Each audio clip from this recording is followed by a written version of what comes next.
everyone, I hope you're all doing really well.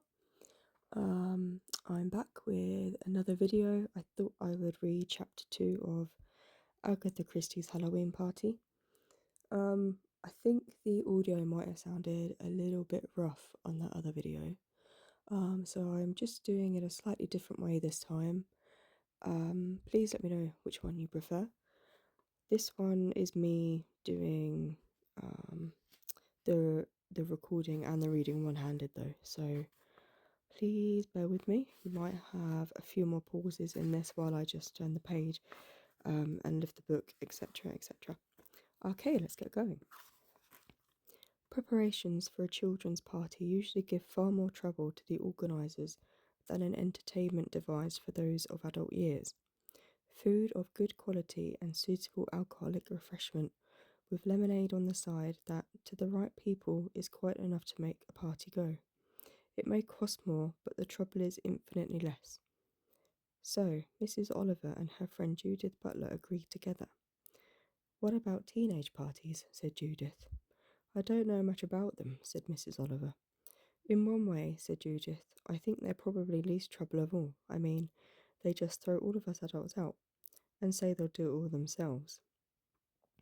And do they? Well, not in our sense of the word, said Judith. They forget to order some of the things and have a lot of other things that nobody likes. Having turfed us out, then they say there were things we ought to have provided for them to find. They break a lot of glasses and other things, and there's always somebody undesirable, or who brings an undesirable friend. You know this sort of thing. Peculiar drugs and, what do they call it? Flower pot, or purple hemp, or LSD, which I've always thought just meant money, but apparently it doesn't. I suppose it costs it, suggested Mrs. Oliver. It's very unpleasant, and hemp has a nasty smell. It all sounds very depressing, said Mrs. Oliver. Anyway, this party will go all right. Trust Mrs. Drake for that. She's a wonderful organiser, you'll see. I don't even feel I want to go to a party, sighed Mrs. Oliver. You go up and lie down for an hour or so, you'll see. You'll enjoy it when you get here. I wish Miranda hadn't got a temperature. She's so disappointed at not being able to go, poor child. The party came into being at 7:30. Mrs. Oliver had to admit that her friend was right. Arrivals were punctual. Everything went splendidly. It was as well imagined, well run, and ran like clockwork. There were red and blue lights on the stairs, and yellow pumpkins in profusion. The girls and boys arrived holding decorated broomsticks for a competition. After greetings, Mrs. Drake announced the programme for the evening. First, judging of the broomstick competition, she said. 3 prizes. First, second and third. Then comes cutting the flower cake. That will be in the small conservatory. Then bobbing for apples. There's a list pinned upon the wall over there of the partners for that event. Then there will be dancing. Every time the lights go out, you change partners. Then girls to the small study where they'll be given their mirrors. After that, supper, snapdragon, and then prize giving. Like all parties, it went stickily at first. The brooms were admired. They were very small miniature brooms. And on the whole, the decorating of them had not reached a very high standard of merit, which makes it easier, said Mrs. Drake in an aside to one of her friends. And it's a very useful thing, because there's always 1 or 2 children who knows only too well I won't win a prize at anything else, so they can cheat a little over this. So unscrupulous, Rowena. I'm not really. I just arranged that so things should be fair and evenly divided. The whole point is that everyone wants to win something. What's the flower game? Asked Mrs. Oliver. Oh yes, of course. You weren't here when we were doing it.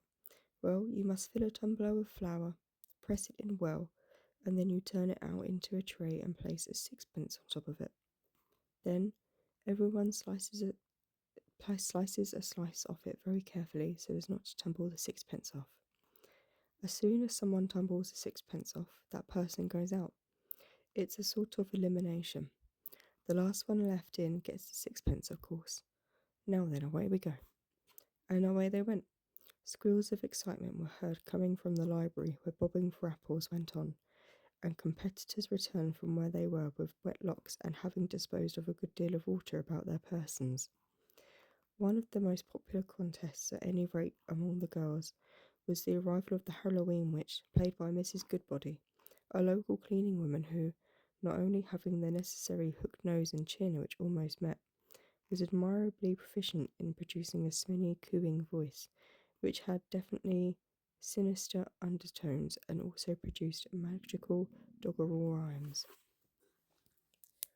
Now then, come along, Beatrice, is it? Ah, Beatrice, a very interesting name. Now you want to know what your husband is going to look like. Now, my dear, sit here. Yes, yes, under this light here. Sit here and hold this little mirror in your hand, and presently, when the lights go out, you'll see him appear. You'll see him looking over your shoulder. Now hold that mirror steady. Abracadabra, who shall see the face of the man will marry me? Beatrice, Beatrice, you shall find the face of the man who shall please your mind. A sudden shaft of light shot across the room from a step-ladder placed behind a screen. It hit the right spot in the room, which was reflected in the mirror, grasped in Beatrice's excited hand. Oh, cried Beatrice, I've seen him. I can see him in my mirror. The beam was shut off, the lights came on, and a coloured photograph pasted on a card floated down from the ceiling. Beatrice danced about excitedly. That was him, I saw him, she cried. Oh, he's got a lovely ginger beard. She rushed to Mrs. Oliver, who was the nearest person. Do look. Don't you think he's rather wonderful? He's like Eddie Presswaite, the pop singer, don't you think so?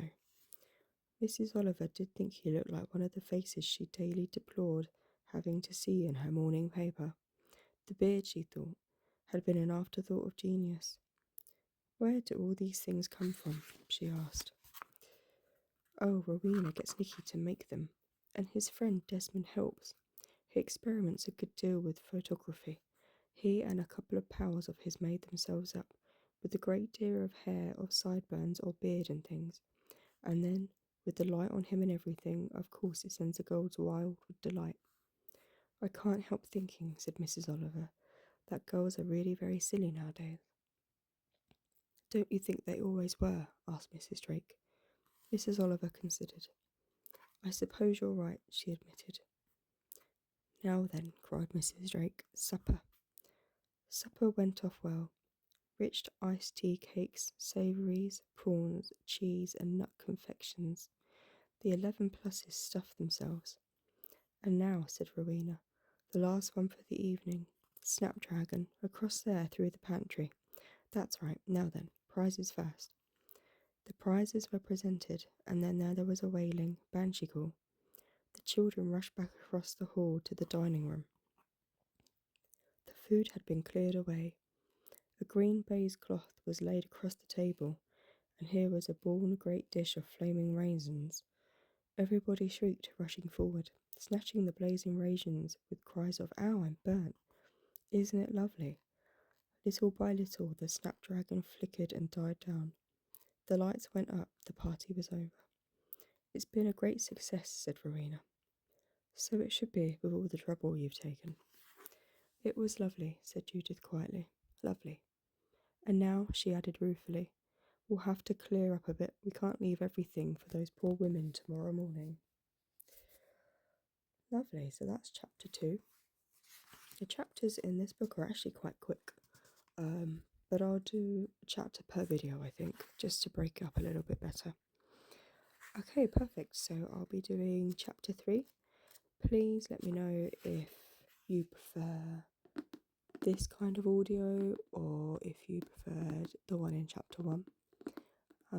I've got my headphone mic in chapter 1 and I'm just talking through my phone in this video, so I'm not sure which is better for you. I think I personally prefer this one. I think it's just a bit crisper, but it'll be interesting to see what you think. Okay, stay safe and I'll speak to you soon.